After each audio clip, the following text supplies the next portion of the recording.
Hi, my name is Lorena. I'm a spiritual life coach and I'm here to help you shift your state of being and recreate your reality. My channel is all about teaching you my method to embody a really strong self-concept and teach you how to change your state of being through a holistic and integrated approach so you can create the reality that you really want to experience. If you're interested in one-on-one coaching, you can find information for that in the description box below. And if you like this video, feel free to subscribe because I upload videos every week and I would love to have you as part of this community. Now let's talk about today's topic, which is all about free will. So we're going to answer the question, do you have free will? Do others have free will? And in the manifestation process, what constitutes an inspired action,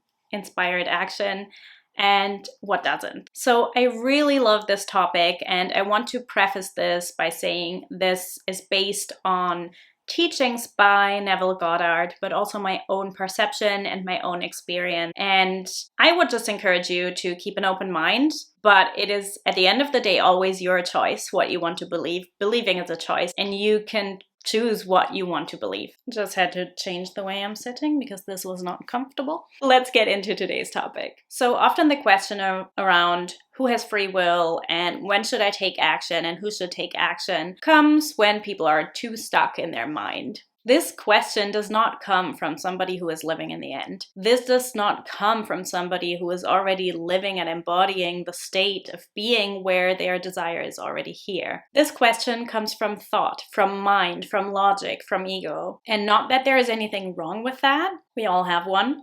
We need it. But the thing is, it's not all that constitutes your state of being. Your mind, your thoughts, your ego is indeed part of your state of being, but it's only part of it.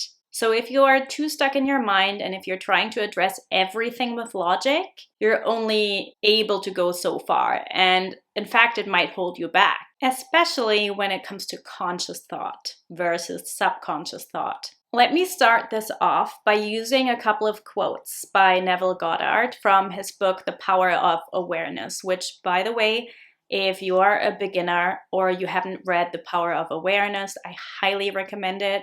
It's my favorite Neville Goddard book. And the reason for that is that it covers all of the foundations pretty much, and it does so in a really simple way. Some of his books are a bit hard to understand or read, and this one is a lot simpler. So it's excellent for beginners. And the two quotes that I'm going to give you here are both on the topic of free will from the chapter Free Will. So what he says is, by assuming the idea already to be a fact, it is converted into reality. Beyond that, free will ends, and everything happens in harmony with the concept assumed. And the second quote that I really love is, it's impossible to do anything. You must be in order to do. So to answer the question around free will, let's take these quotes apart. To explain this at a very basic level, the answer is there is no free will. So it means that the only free will you have is the free will to choose which state you want to operate from, which state you want to embody, which beliefs and assumptions you want to hold. You get to choose, you have free will on which self-concept you want to live from. Beyond that, anything else happens automatically. You get to choose your perception, you get to choose who you are, you get to choose who you want to be, you get to choose the way you see and interpret your reality. And everything else that happens after that is a completely automatic process. Any actions, any behaviors are part of your state of being. So are thoughts and feelings. It is all part of the state you embody. And this is exactly why it's not about the conscious mind, because as soon as you embody a specific state of being, it's your subconscious that takes the lead. Your subconscious always takes the lead. So when you choose to live from the end result of a specific desire, when you choose to embody a state of being where a specific desire is already a reality, your subconscious will take you through the bridge of incidents. It will take you through the actions behaviors, emotions, and thoughts that you need to have in order for you to experience this desire. This is why you never need to question the how or the when. Although we tend to try and do that with our logical minds. We want to explain and overanalyze everything, but we really don't need to, because your subconscious is doing the work. You don't really need to do it. Or any work that needs to be done, any actions that need to be taken, are taken care of. You will feel intuitively drawn to them. Your job is more to get in flow, to start trusting your intuition, and to get out of your mind and to follow what feels good in each moment, what feels right in each moment, whether it makes logical sense or not. This is fantastic news, because it means you do not need to worry. You do not need to think about what you need to do. You just need to relax into it. You just need to trust. Now, of course, this does not mean, contrary to popular belief, that all you need to do is just to sit in your room all day and to imagine your desire to be a reality and to take no action at all. That's not what it means. Quite the opposite. Very often you will need to take action, and you will need to take a lot of action. Yes, your desire can just fall into your lap, but most of the time you will need to take a certain action. But that action happens automatically, and it can often be very much unrelated to your desire. In the moment, you might not even realize that the action you're taking is related to the end result that you embodied, because it will just be a pull, it will just be a spark of inspiration. For example, a few weeks ago, I was in meditation and I was visualizing myself as a fit and athletic person, because that's something that I want to embody more. And that's it. I just visualized this and I embodied it. I felt it really deeply in the moment and it felt really good. And then I let it go and I went on with my day. And this was even a very spontaneous visualization. I usually let the visualizations come naturally. I don't force anything usually. So I went on with my day. And then later on, I was speaking to an acquaintance of mine who is a personal trainer.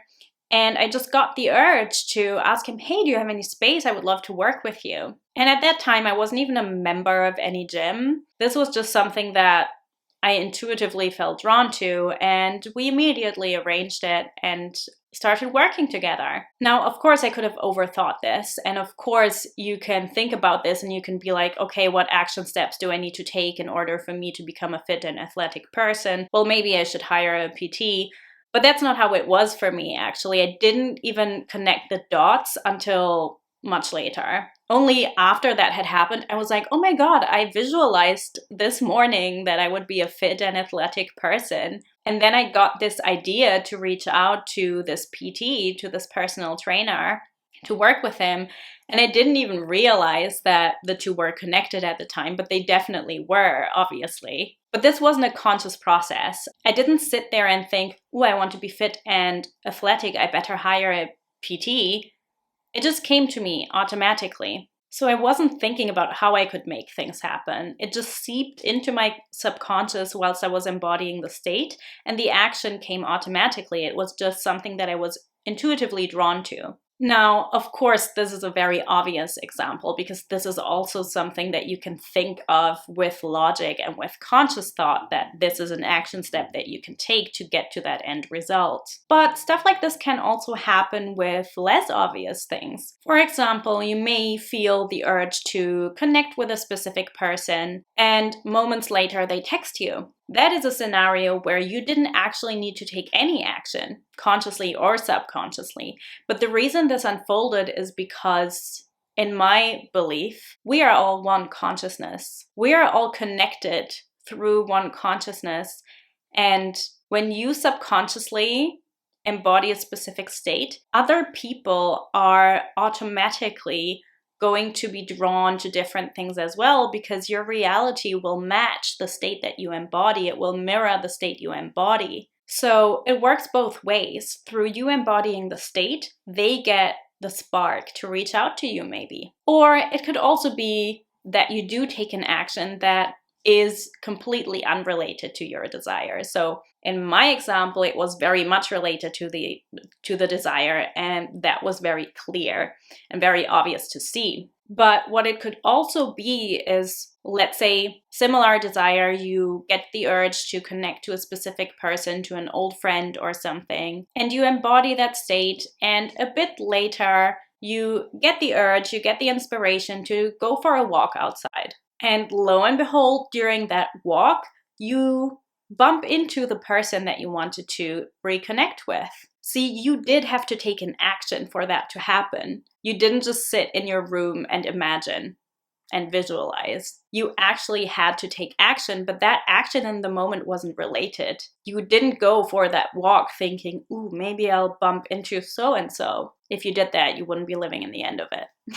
So there you see that the original desire and the inspired action weren't immediately connected, but they were, just not with your conscious knowledge. So the point of all this is to say you don't need to worry so much. You don't need to worry about what you need to do. You don't need to worry about what others will do. You can just focus on embodying the state, living from that state, and living your life and relaxing and let it flow and just tapping into your intuition and following your gut instead of thinking and analyzing. You can surrender, you can let go of control. The rest unfolds and happens very much automatically. The bridge of incidents, and I have a whole video on the bridge of incidents and trusting the process as well, which I'll link below and in an info card above my head as well. But the bridge of incidents doesn't always look like what you expect it to look like. In fact, most of the time it doesn't. And often you can only see what was part of the bridge to a specific desire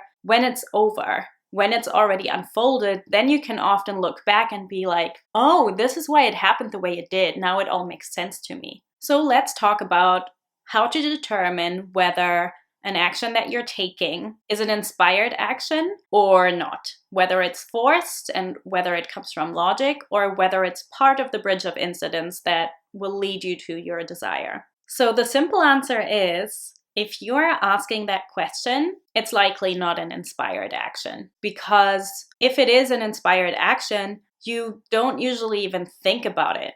You just do it.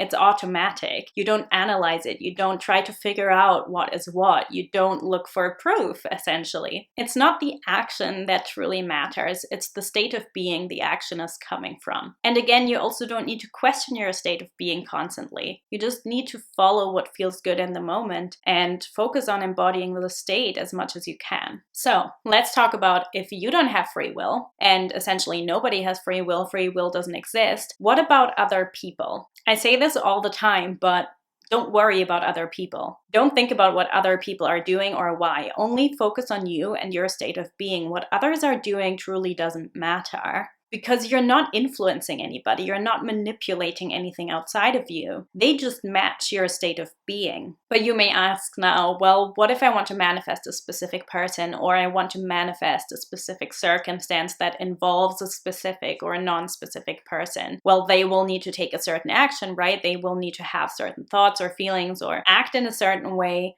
in order for me to receive this desire that I want to embody. And because they have to take a specific action, they have to make an active decision to do a certain thing. It can feel or seem as if you're influencing or manipulating somebody, but you're not. So as I said before, we are connected through one consciousness. We have our individual consciousness as well, but when it comes to the subconscious unfolding, we are connected to this through the same consciousness. We're all one. You are not taking away their free will, and you are not manipulating or influencing anybody. They are matching your state. To them, it will come out of their free will to take that specific action to do this thing, whatever it is that you want to create, that you want to manifest. It won't feel like manipulation to them. It won't feel like influence to them. It feels like something that they desire too, just like you did. It feels like your free will and it feels like their free will. You both embodied a specific state and came together like that. To illustrate this, I'm going to give you an example. A few years ago, I stumbled upon an astrology workshop on Facebook, and a friend of mine really liked astrology. And it was their birthday soon. So I thought, oh, that's really cool. That will be a great birthday gift for them. So I bought this astrology workshop for them and gifted it to them. That was my free will, right? That was an active decision on my part. That was something that I truly wanted to do. When I gifted this workshop to this friend, guess what they said to me? They told me that they actively manifested this, that they had really wanted to do this workshop, and that they didn't really want to spend the money on it. So they were imagining doing this workshop, didn't think about how it could come about, but wanted somebody to gift it to them. They manifested this consciously, and I was the tool in that manifestation process. So you could say, did they influence me? No, they didn't. Because I wanted this too. This was just as much my manifestation as it was their manifestation. This is how perfectly aligned it is, and this is why you don't need to worry so much. You also see this when people consciously manifest a relationship. What you will often hear, actually always, I've never experienced it differently. You will hear that both parties say they consciously manifested this, they both desired this just the same. Whereas to one person, it may seem like they consciously manifested this and influenced the other person, but they didn't. They both wanted it the same. It was just a matter of embodying the state of being, of alignment essentially, and through being connected, because we all are connected, everything is connected through this one consciousness. That's how they could come together so easily, because they both wanted it and they both embodied the same state of being. It's just so perfect. It's so perfect, and you don't need to understand it intellectually. It's pretty impossible to understand it intellectually. So instead of getting stuck in your head, trying to force things or make things happen, just observe your reality, play with it, have fun with it. See how perfect and how simple it really is. Let me know in the comments below what your key takeaway from this video is. I really loved talking about this. And also let me know what your favorite Neville Goddard book is, if you've read any. I'm just really curious. And next week's video is about, I'm not going to say what the topic is yet, because next week I'll also have a little announcement, because I have a little gift for you that I want to give to you. So make sure you subscribe and watch next week's video, ideally live, so you don't miss the gift. Have a wonderful week, and I'm sending you so much love.